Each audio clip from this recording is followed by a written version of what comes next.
parade is nearing our ceremonial dress up. So ladies and gentlemen, we would like now to welcome you to the 2024 Tinato Festival Parade! Starting off with the PNP Marshal! Headed by Police Major Javesh Nicolas Napoles. So may we request everyone to please rise to honor our Philippine flag. Ben, subin pa natin.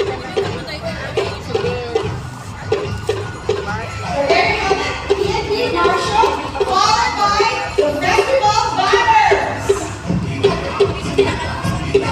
The ROTC cadets. Satu nasi kita sa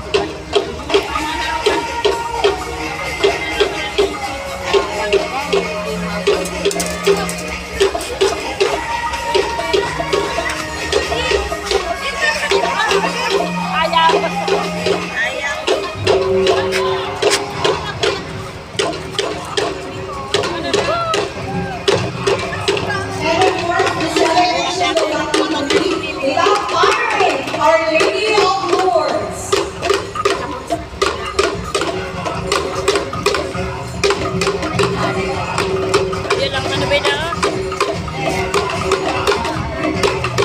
So thank you very much to St. Anthony of Padua Parish. Thank you so much po.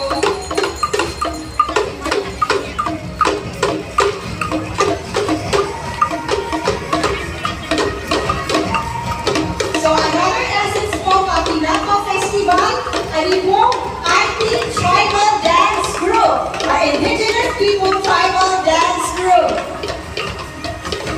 Let's give them go a round of applause.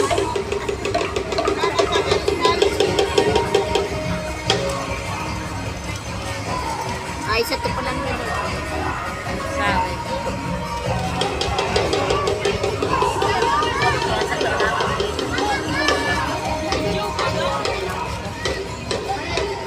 So in front of the ceremonial grandstand is the Alunsasyon Indigenous Cultural Community Tribal Dancers with the National Commission on Indigenous Peoples Region 5 employees, headed by Attorney Chara C. Lingo, OIC Regional Director.